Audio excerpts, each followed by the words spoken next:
할렐루야.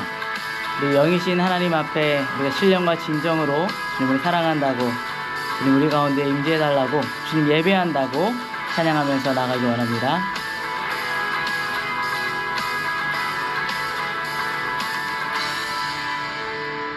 갈급한 내 맘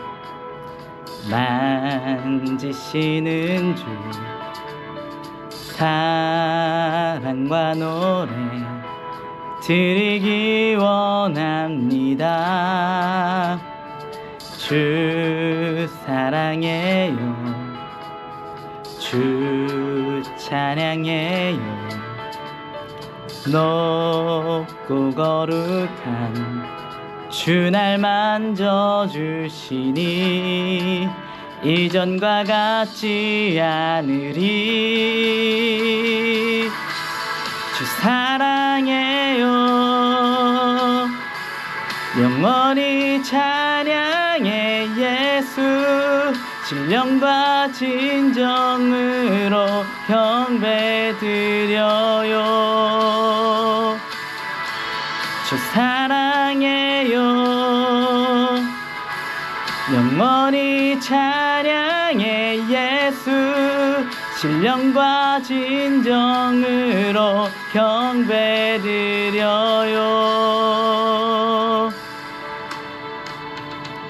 매일 주님과 함께 지내며 주의 부르심 주 마음 알기 원해. 내 모든 오음 주께 속했네. 주의 부르심 주 마음 알기 원해. 내 생명 주께 속했네.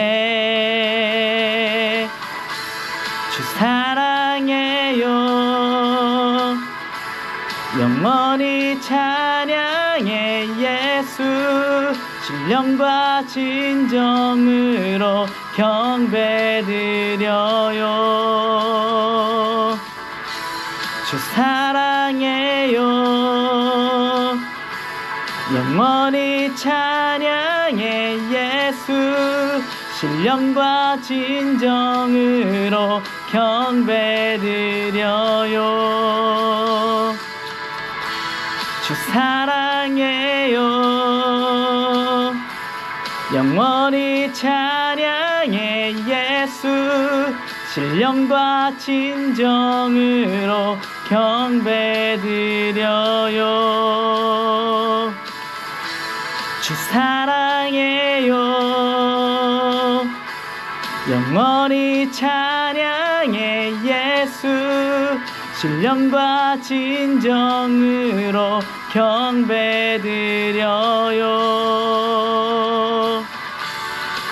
예수 이름 높이 올려드리세.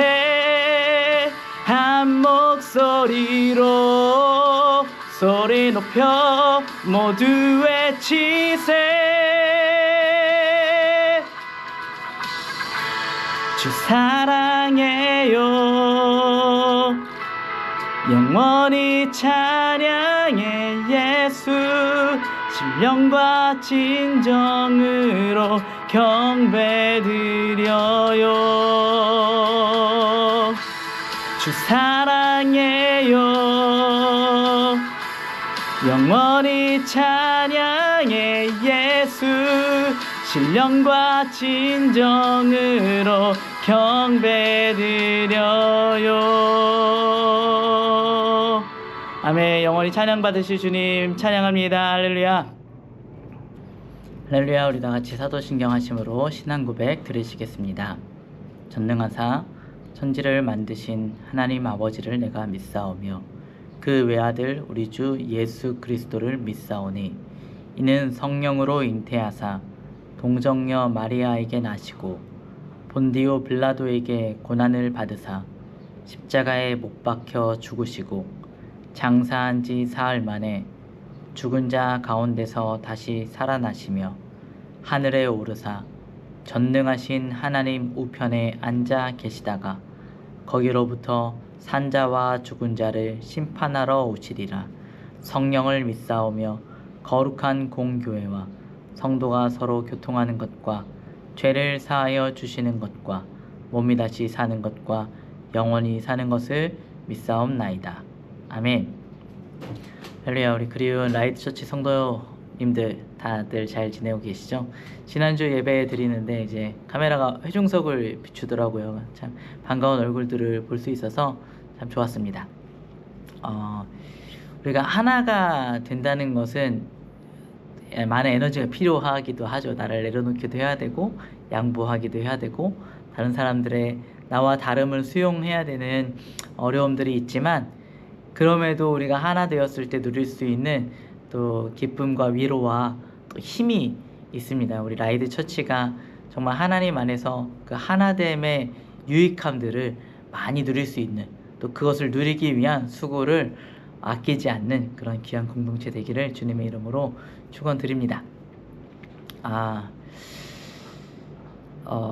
요즘 이 이집트에서 있으면서 기약이 없는 기다림이 참 쉽지 않구나 하는 그런 생각들을 해봅니다.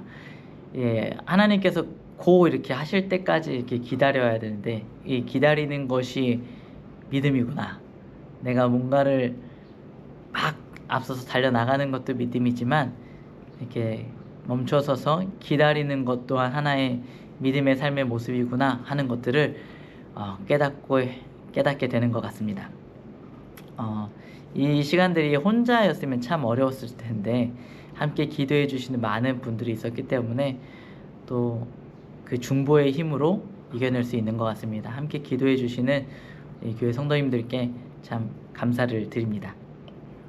오늘은 창세기 31장 21절부터 33장 32절까지의 말씀을 가지고 함께 이야기를 하려고 합니다. 제목은 야곱 aka 이스라엘, 히즈쇼의 야곱 이야기라는 노래의 한 가사를 또 차용해 보았습니다. 창세기 21장 21절에서 22절 말씀입니다. 그가 그의 모든 소유를 이끌고 강을 건너 길르앗 산을 향하여 도망한 지 3일 만에 야곱이 도망한 것이 라반에게 들린지라. 도망가는 야곱의 이야기입니다. 야곱은 지금 하란에서 자신의 모든 소유를 이끌고 자신의 모든 가족을 데리고 도망을 칩니다. 야곱이 하란에 도착할 때도 형 에서의 분노를 피하기 위해서 도망을 쳤죠. 그렇지만 이 도망친 그 자리에도 야곱을 위한 자리는 없었던 것 같습니다. 야곱은 또다시 그 자리에서 다시 한번 라반을 피해서 도망쳐야만 하는 상황이 되었습니다. 야곱이 이제 도망치고 나서 3일 만에 그 라반이 이야기를 듣게 되었습니다. 그래서 막 쫓아갑니다. 그런데 야곱이 진짜 열심히 도망을 쳤나 봐요. 이 이후에 야곱이 형 에서한테 예물을 보내는 장면이 나오는데, 그 예물을 보내는 그 가축의 수가 어마어마하거든요. 그런데 야곱이 이끌고 가는 그 무리가 어마어마하게 큰데도 라반이 전솔력으로 쫓아가서도 7일이나 걸려서야 이 야곱을 따라잡을 수 있었던 걸 보면 야곱이 진짜 최선을 다해서 도망쳤던 것 같습니다. 이렇게 야곱이 라반에게 붙잡히기 직전에 하나님께서 라반에게 나타나십니다. 야곱이 라반에게 붙잡혔다라면 재산을 다 빼앗기거나 아니면 다시 하란으로 돌아가서 라반을 위해서 일을 해야만 하는 상황이 되었을 수도 있는데, 하나님께서 라반의 그러한 행동들을 또 해코지를 막아주십니다. 24절 말씀인데요.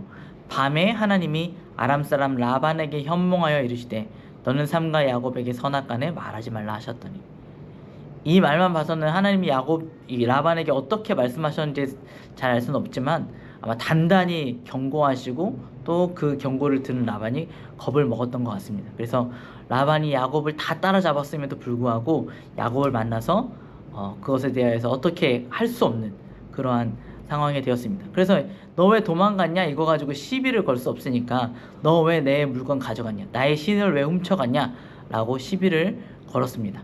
이 드라빔을 야곱이 가져간 것은 아니고 라헬이 몰래 가져갔는데, 그것도 이제 야곱이 알 수 없으니까 우리 나 안 훔쳐갔는데요, 이 훔쳐간 사람이 있으면은 그 사람의 생명을 빼앗아 가셔도, 그 사람의 생명을 해하셔도 좋습니다. 야곱이 이렇게 맹세를 합니다.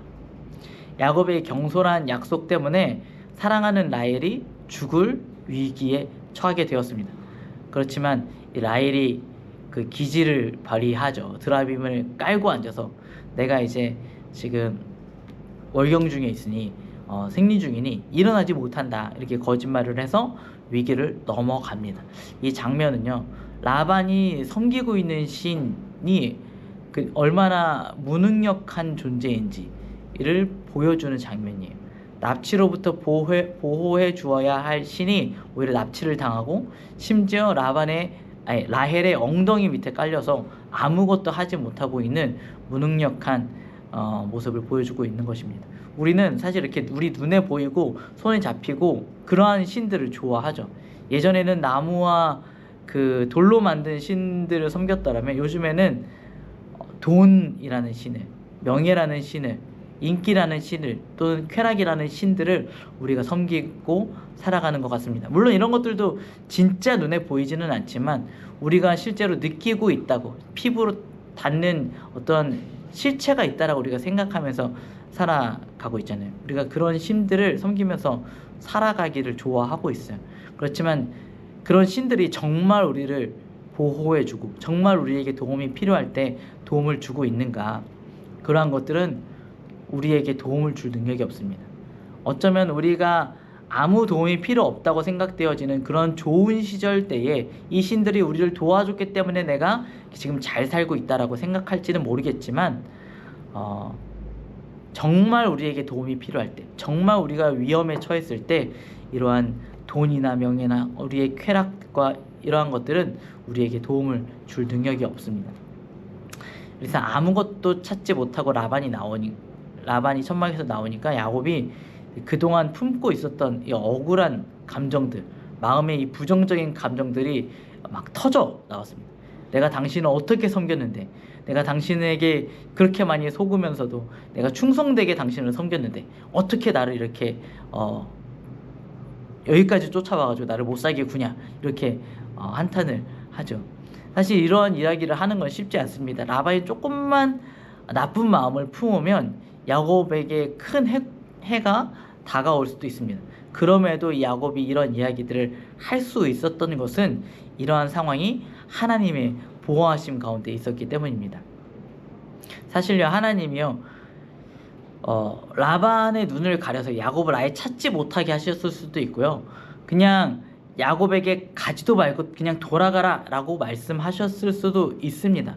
그런데 하나님께서는 야곱과 라반이 이렇게 만나는 장면을 허락해 주셨어요.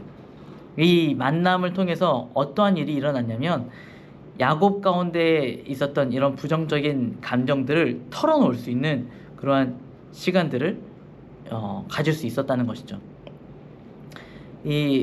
우리가 이렇게 부정적인 이야기들을 하는 것은 필요해요. 내 부정적인 감정들을 실제로 털어놓는 것들이 필요합니다. 그렇지만 이게 사실 아무 때나 아무 상황에서나 할 수 있는 것은 아니에요. 이것은 반드시 하나님의 보호하심 아래서 이루어져야 되는 것입니다.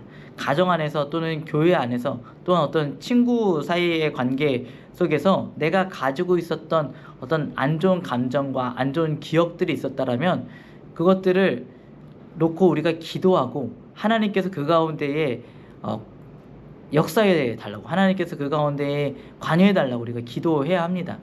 이러한 감정들, 이러한 기억들은 우리 자신들을 계속 깎아내리고 우리들 자꾸 밑으로 가라앉게 만들어 버립니다.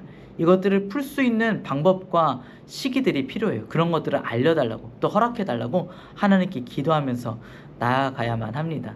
야곱은 20년 동안 라반 밑에서 굉장히 억눌리고 억울하고 답답한 일들을 많이 경험했지만 하나님의 보호하심 가운데 그 감정들을 다 털어놓고 해결하고 정리하고 새로운 삶의 방향으로, 새로운 삶의 터전으로 이동할 수 있었습니다. 창세기 32장 1절에서 2절입니다. 야곱이 길을 가는데 하나님의 사자들이 그를 만난지라. 야곱이 그들을 볼 때에 이르기를 이는 하나님의 군대라 하고 그 땅 이름을 마하나임이라 하였더라. 32장 1절 2절 말씀은 좀 생뚱맞은 말씀이에요. 이게 무슨 소리지? 왜 갑자기 길을 가다가 천사를 만났지? 이 천사를 만나서 뭘 한 것도 아니고 대화를 나눈 것도 아니고 그냥 천사를 만났다. 그래서 그 땅 이름을 마하나임이라 한다. 하나님의 군대를 만났다. 이렇게 이야기를 합니다. 그래서 야곱이 가는 길에 이제 새로운 인생을 향해서 가면서 또 두려움을 갖고 있는 에서를 만나기 위해서 가는 그 길 가운데에 하나님께서 군대를 보내주셔서 야곱을 보호해 주신다, 이런 의미로 우리가 이 성경을 읽을 수도 있습니다. 뭐 그게 틀린 건 아니고요. 또 다른 한편으로도 또 야곱이 하나님의 군대가 주둔하고 있는 땅으로 이제 들어왔다, 이제는 축복의 땅으로 들어왔다, 이렇게 해석할 수도 있습니다. 우리는 내가 어느 자리에 서 있는지, 내가 어떠한 곳에 속해 있는 존재인지 알아가는 것이 매우 중요합니다. 때로는 어떠한 필요에 의해서 우리가 내가 속해 있는 공동체, 내가 좋아하는 공동체, 또 내가 있어야 할 장소가 아닌 적진에 들어가서 이렇게 잠시 머무를 상황들이 생길 수도 있습니다. 그렇지만 내가 정말 속해 있는 곳, 나의 정체성이 어디인지, 내가 돌아갈 곳이 어디인지를 분명하게 알고 있는 것이 중요합니다. 내가 속한 곳, 하나님의 나라, 하나님의 백성으로서의 정체성을 잊어버려서는 안 되는 것입니다. 야곱이요, 드디어 이제 하나님의 땅으로 돌아온 거예요. 약속의 땅으로 돌아왔습니다. 그렇지만 여전히 야곱의 마음 가운데는 불안함이 있어요. 왜냐하면 해결되지 아니하는 과거가 있거든요. 에서와의 해결되지 않은 갈등. 그래서 야곱은 먼저 사람을 보내서 에서의 어떤 의중을 좀 이렇게 엿보려고 합니다. 그래서 내가 가나안 땅에서 있다가 큰 재산을 얻어서 이제 돌아오게 됐다. 나한테는 이제 가축도 있고 가족도 있다. 이런 이야기를 에서한테 전합니다. 그런 말을 하는 의도는 나 돈 많아졌어, 부럽지, 이런 놀리는 그런 게 아니라 나에게는 이미 충분한 재산이 있으니 아버지 이삭의 유산은 형님 에서가 가지셔도 됩니다. 나한테는 필요 없습니다. 이렇게 에서에게 이야기하는 것입니다. 화해의 제스처를 취하는 것이죠. 그런데 야곱이요, 무서운 이야기를 듣게 됩니다. 에서가 400명이나 되는 군사를 이끌고 야곱을 향해서 오고 있다라는 이야기를 보낸 사자를 통해서 전해 듣게 됩니다. 야곱이 라반의 집에서 큰 축복을 받아서 재산을 이렇게 많이 불렸다라면 에서는요, 이 고향에서 일을 가면서 군대를 기르고 있었던 거예요. 400명이라는 군사는 당시 어떤 도시국가의 군사의 규모와 맞먹는 숫자라고 합니다. 에서 또한 그 군대를 기르면서 이 야곱이 돌아오기만 하면 내가 가만두지 않으리라, 이러한 마음으로 살고 있었던 것일지도 모르겠습니다. 그 이야기를 들은 야곱의 마음이 점점 더 불안해졌죠. 그래서 생각을 해냅니다. 야곱은 항상 열심히 사는 것 같아요. 그래서 자신의 때를 두 때로 나눠서 한 때는 공격을 받더라도 다른 때는 도망갈 수 있도록 두 때를 나누어서 이렇게 가게 만듭니다. 그리고 하나님께 기도를 하죠. 32장 9절에서 12절 말씀입니다. 야곱이 또 이르되 내 조부 아브라함의 하나님, 내 아버지 이삭의 하나님 여호와여, 주께서 전에 내게 명하시기를 내 고향 내 족속에게로 돌아가라, 내가 너에게 은혜를 베풀리라 하셨나이다. 나는 주께서 주의 종에게 베푸신 모든 은총과 모든 진실하심을 조금도 감당할 수 없사오나 내가 내 지팡이만 가지고 이 요단을 건넜더니 지금은 두 때나 이루었나이다. 내가 주께 간구하오니 내 형의 손에서 에서의 손에서 나를 건져내시옵소서. 내가 그를 두려워함은 그가 와서 나와 내 처자를 칠까 겁이 나기 때문이니이다. 주께서 말씀하시기를 내가 반드시 내게 은혜를 베풀어 내 씨로 바다에 셀 수 없는 모래와 같이 많게 하리라 하셨나이다. 야곱이 이렇게 기도를 합니다. 야곱의 기도는요, 하나님의 약속을 의지하는 기도입니다. 그냥 내가 이렇게 됐으면 좋겠습니다. 나의 소망을 가지고 기도하는 것이 아니라 야곱을 향한 하나님의 뜻이 나에게 주신 하나님의 약속의 말씀이 이러한 것이었습니다. 하나님 그것을 이루어 주십시오 라고 하나님의 약속에 기대는 기도를 하고 있습니다. 또한 야곱의 기도는 겸손의 기도입니다. 자신은 그러한 축복을 받을 만한 존재가 아니었는데, 나는 아무것도 아니었는데 하나님, 내가 하나님의 은총을 입었습니다 라고 겸손하게 기도하고 있습니다. 하나님, 나 도와주시면 내가 하나님을 나의 하나님으로 모시고 하나님께 11조도 드릴게요 하고 이 베델에서 하나님과 딜을 했었던 그 야곱의 모습이 많이 달라져 있는 것을 우리가 이 기도문을 통해서 알 수가 있습니다. 마지막으로 야곱의 기도는요, 자신의 감정을 숨기지 않는 솔직한 기도였습니다. 하나님, 내가 너무나 두렵습니다. 내가 하나님 앞에서 있는 척, 잘난 척, 여유 있는 척 하지 않습니다. 하나님, 난 두렵습니다. 하나님의 도움이 필요합니다 라고 겸손하고 솔직하게 기도하고 있습니다. 우리의 기도에도 이러한 모습이 필요합니다. 하나님의 뜻을 따라 또 나를 낮추는 겸손함으로, 나를 감추지 않는 솔직함으로 하나님께 기도해야만 합니다. 그러나 하나님의 응답은요, 즉각적이지 않을 때가 너무나 많은 것 같습니다. 하나님은 침묵하세요. 하나님의 침묵에 야곱은요, 잠잠히 있을 수가 없어요. 너무나 두렵기 때문에 다른 꾀들을 계속해서 생각해냅니다. 엄청난 선물을 보냅니다. 보내는 짐승의 수가 550마리에 달합니다. 그런데 이 짐승을요, 그것도 한 번에 보내지 않고요, 여러 번에 나누어서 보내면서 야곱이 계속해서 선물을 받으면서 마음이 풀어질 수 있도록 그렇게 꾀를 냅니다. 그래서 에서의 마음이 풀어질 수 있도록 꾀를 냅니다. 에서가 마음이 좋아질 수도 있고요, 또 선물을 받으면서 또 많은 가축들이 이 무리에 합류하게 되면서 에서의 그 진행 속도가 점점 느려지게 되겠죠. 그래서 에서가 자기를 찾아오는 그 시점을 늦추려는 의도를 가지고 이렇게 선물을 나누어서 계속해서 보내게 되어집니다. 33장 20절에 또 너희는 말하기를 주의 종 야곱이 우리 뒤에 있다 하라 하니, 이는 야곱이 말하기를 내가 내 앞에 보내는 예물로 형의 감정을 푼 후에 대면하여 형이 혹시 나를 받아주리라 함이었더라. 여기서 이제 예물로 형의 감정을 푼다, 이걸 직역을 하면, 히브리 말을 직역을 하면 예물로 형의 얼굴을 덮는다, 이러한 의미입니다. 이 형의 분노와 형의 마음들을 덮어버리겠다, 돈으로 덮어버리겠다, 이러한 마음, 이 의도인데요. 여러분들이 정말 화가 나고 정말 마음이 상했을 때 그게 예물로 덮어질까요? 진정한 용서는요, 진정한 관계의 회복은요, 물질로 되어지는 것이 아닙니다. 진정한 회복은 예수 그리스도의 보혈로서만 가능한 것입니다. 하나님께서 해주셔야 하는 일인 것이죠. 야곱은 아직도 이것을 깨닫지 못하고요, 뭔가 하나님의 뜻이 무엇인지는 알겠지만 그것을 어떻게든 나의 방법으로 이루어 보겠다라고 최선을 다해서 무언가를 합니다. 생각해 보면요, 야곱은요 늘 최선을 다하는 사람이었습니다.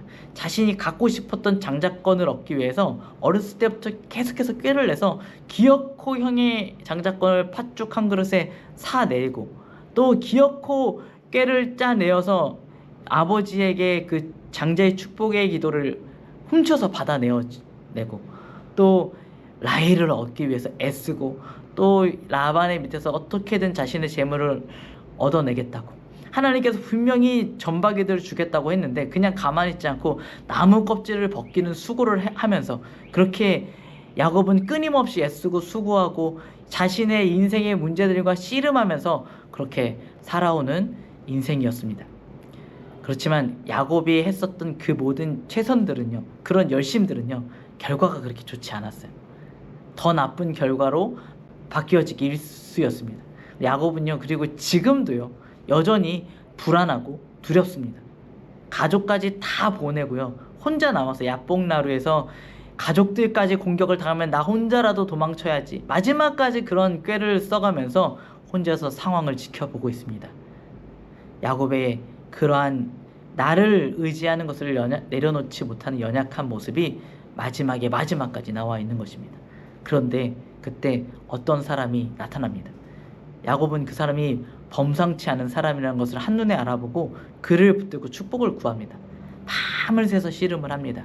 그의 인생 내내 그러야 했던 것처럼 열심히 붙들고 씨름을 합니다. 그런데 그 사람은요, 마지막에 야곱의 환도뼈를 부러뜨립니다. 이 환도뼈가 부러지면요, 더 이상 씨름을 할 수가 없어요. 몸의 균형이 무너지기 때문에 씨름할 수 없는 몸이 되어져 버립니다. 그제서야 이 사람이 야곱에게 이야기를 합니다. 27절에 그 사람이 그에게 이르되 내 이름이 무엇이냐? 그가 이르되 야곱이니이다. 나는 야곱입니다. 이 고백 속에는요, 단순한 이름을 이야기하는 것이 아니라 나는요, 발꿈치를 잡는 사람입니다. 평생 내 힘으로 애쓰고 수고하고 노력하면서 씨름하면서 속이면서 그렇게 살아왔습니다. 그런데 내가 붙잡은 거라고는 이 발꿈치밖에 없습니다. 하나님께서요, 우리한테서도 그러한 고백을 듣기 원하십니다. 나는 야곱입니다. 나는 가치 없는 존재입니다. 나는 평생 내 힘으로 애써봤지만 무엇 하나 제대로 이루어낸 것이 없습니다. 여전히 나는 두렵고 실패하고 있는 인생입니다. 그러니 주님께서 나를 축복해 주셔야만 합니다. 주님이 필요합니다. 이러한 고백이 우리 가운데 있어야 합니다. 28절입니다. 그가 이르되 내 이름을 다시는 야곱이라 부를 것이 아니요 이스라엘이라 부를 것이니 이는 내가 하나님과 및 사람들과 겨루어 이겼음이니라. 야곱이 그 뒤로 하나님에게 새로운 이름을 받습니다. 이스라엘. 이스라엘이라는 이름은 하나님을 이긴 자라는 이름 해석할 수도 있지만 하나님의 존귀한 존재라고도 해석할 수 있는 이름입니다. 우리가 야곱처럼 하나님께 매달려야만 합니다. 하나님께서 주시는 새로운 이름, 새로운 정체성, 새로운 삶의 방향들을 받아야만 합니다. 그 이름은요, 야곱이 씨름해서 쟁취해낸 게 아니고요, 쟁취할 수 없는 상황이 되었을 때 내가 더 이상 내 힘으로 내가 더 이상은 나는 씨름할 수 있는 사람이 아니구나, 황골뼈가 부러져서 나는 넘어져서 하나님의 도움 없이는 아무것도 할 수 없구나, 이거를 뼈저리게 느꼈을 때에 하나님으로부터 받게 되는 이름인 것입니다. 이 이후로 야곱은 씨름할 수 없는 절름발이가 되었습니다. 그렇지만 더 큰 축복을 누리는 사람이 되었죠. 야곱은 속임을 당할지언정 속이지 않는 사람으로 바뀌어졌습니다. 깨어지고 넘어지더라도 하나님을 만나 새로운 이름을 받는 그 영광스러운 순간이 저와 여러분에게도 있기를 주님의 이름으로 축원드립니다. 함께 기도하겠습니다. 하나님 감사합니다. 우리의 삶 가운데 하나님 함께하여 주시니 감사합니다. 우리가 애쓰고 수고하고 고되게 노력하면서 살아온 인생입니다. 그러나 그 인생 가운데 내 힘으로 이룬 것이 무엇인지 돌아볼 때에 참으로 한숨이 나오고 두렵고 걱정이 되고 염려될 뿐입니다. 하나님, 우리의 인생 가운데도 하나님 찾아와 주셔서 내 힘으로 할 수 없음을 깨닫게 하여 주시고 하나님의 축복을 구하고 하나님의 능력을 구하고 하나님의 사람이 되어서 하나님의 일들을 이루어가며 살아갈 수 있는 야곱이 아닌 이스라엘의 삶을 살아갈 수 있는 저희가 되게 하여 주시옵소서. 우리 가운데 과거의 문제들로 인하여서 더 이상 발목 붙잡히고 넘어지는 인생이 아니라 그 모든 것들을 하나님께 맡기고 과거를 정리하고 새로운 삶의 정체성으로 나아갈 수 있는 우리 모두가 되게 하여 주시옵소서. 감사드리며 살아계신 예수 그리스도의 이름으로 기도드렸습니다. 아멘. 오늘의 기도 제목입니다. 나를 내려놓고 하나님 앞에서 새로운 정체성, 새로운 이름을 받게 되기를 기도합시다. 정리되지 않는 과거의 문제를 해결할 수 있도록 하나님의 도움을 구합시다. 하나님이 아닌 다른 것을 의지하고 있는 모습이 있다면 하나님 앞에 내려놓고 간절히 회개합시다. 기도하겠습니다.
이 이야기는 아주 재밌는 이야기입니다. 등장인물이 많아요. 등장인물은 주인공 야곱의 형에서 아빠 이삭, 그리고 삼촌 라반의 첫째 딸 레아, 둘째 딸 라헬, 아복잡해 야곱이 이스라엘이 된 이야기야. 모두 모여봐 야곱에게 이스라엘, 야곱에게 이스라엘, 야곱이 이스라엘이 된 이야기야. 모두 모여봐 야곱에게 이스라엘, 야곱에게 이스라엘. 이삭의 쌍둥이 둘째 아들 이성의 작고와 마마 받고 가족 아빠 이삭까지 속였어. 아빠 축복기도 받았어. 형님에서 열불이 났네. 어서 도망쳐 다리 불이 나게. 어느 삼촌 라반에게 갔어. 라반의 둘째 딸 라헬에게 반했어. 샤방 똥망자 신세인데도 사랑을 할 줄 아는 낭만가. 나를 얻기 위해 날마다 일하고 일했지. 잠자고 일하고 이랬지. 그렇게 7년을 지났어. 결혼을 했는데 이게 뭐야? 삼촌 라반이 야곱을 속였네. 라헬의 언니 레아를 죽었네. 사랑하는 라헬을 봤는데 실패도 지르겠다네. 야곱이 이스라엘이 된 이야기야. 모두 모여봐 야곱에게 이스라엘, 야곱에게 이스라엘, 야곱이 이스라엘이 된 이야기야. 모두 모여봐 야곱에게 이스라엘, 야곱에게 이스라엘. 고향으로 돌아갈 생각을 마음에 품었지만 두려웠나봐. 형님에서가 분명 야곱을 가만히 두지 않을 테니까 가족과 제사를 먼저 생님을 보내고 그저 두려운 마음 어쩔 수 없는 걱정 주인 거라고 기도밖에. 무릎을 꿇은 야곱에게 나타난 하나님 어서 내게 축복을 달라고 씨름하는 야곱, 축복을 달라고 씨름하는 야곱. 주님은 고집쟁이 야곱의 왕굴뼈를 치시고 난 후 말씀하셨지. 말씀하셨지. 이제 네 이름은 야곱이 아닌 이스라엘이란다. 야곱에게 이스라엘, 야곱에게 이스라엘.